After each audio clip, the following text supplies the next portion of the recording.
Jagtial Tharoor camp గ్రౌండ్లో పాఠశాల వాహనాల ఫిట్నెస్ పరీక్షలను రవాణా శాఖ ఆధ్వర్యంలో నిర్వహించారు. పెద్ద సంఖ్యలో వాహనాలను తనిఖీ చేయగా జిల్లా ఎస్పీ పాల్గొని పరిశీలించారు.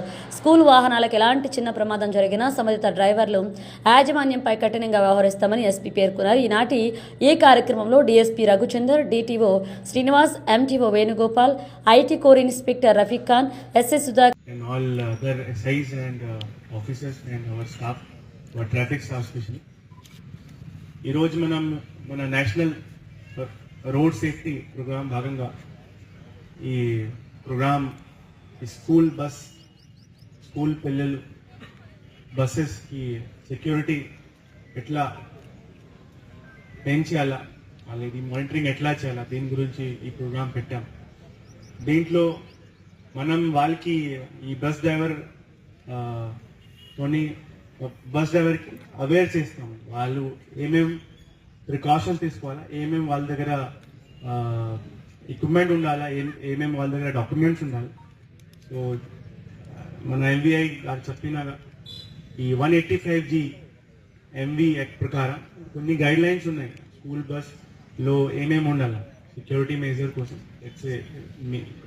ఇది ఎమర్జెన్సీ ఒకటి ఎగ్జిట్ ఎట్లా ఉండాలా, దిగినప్పుడు అక్కడ mat, anti skidding mat and fire extinguishers, ఈ రేడియం సీకర్స్ ఎక్కడ ఉండాలి.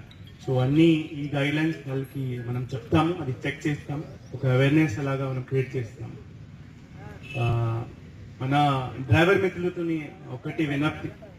సో పేరెంట్స్ అందరూ ఉంటారు, వాళ్ళ పిల్లలు చాలా ఇష్టం ఉంటుంది. పిల్లలమంటే జీవనంలో ఉంటారు వాళ్ళు మీకు చాలా హోప్తోని వాళ్ళు మీ పిల్లలకి కొంచెం ఒక గార్జియన్గా మీరు చూసుకోండి ఎట్లా ఇస్తారు. కొన్ని మీరు వాళ్ళకి సేఫ్టీగా స్కూల్లో రీచ్ చేయడానికి హెల్ప్ చేయండి. వాళ్ళకి స్కూల్ నుంచి మన ఇంట్లో తీసుకోవడానికి హెల్ప్ చేయండి. నేను చాలా హోప్తో ఆశిస్తూని మీకు వాళ్ళ మీ పిల్లలకి హ్యాండ్ ఓవర్ చేస్తారు. ఆ ఎమోషన్కి మీరు అర్థం చేసుకోండి. ఈ హోప్తో మీరు కూడా ఆ హోప్ వాళ్ళు ఏ హోప్లో మీకు ఇస్తున్నారు వాళ్ళ పిల్లలు, ఆ అకౌంటబిలిటీ మీరు అర్థం చేసుకోండి. అది చాలా పెద్ద అకౌంటబిలిటీ మీ చేతులు అప్పుడు. సో ఈ అకౌంటబిలిటీ మీరు అర్థం చేసుకుంటే ఖచ్చితంగా మీరు అన్ని సెక్యూరిటీ మెజర్స్ వాడతారు. సో ఈ మన ఎంబీఐ చెప్పినాను, మన డిఎస్పీ గారు చెప్పినాను, ఈ కొన్ని విషయం డ్రంక్ అండ్ డ్రైవ్,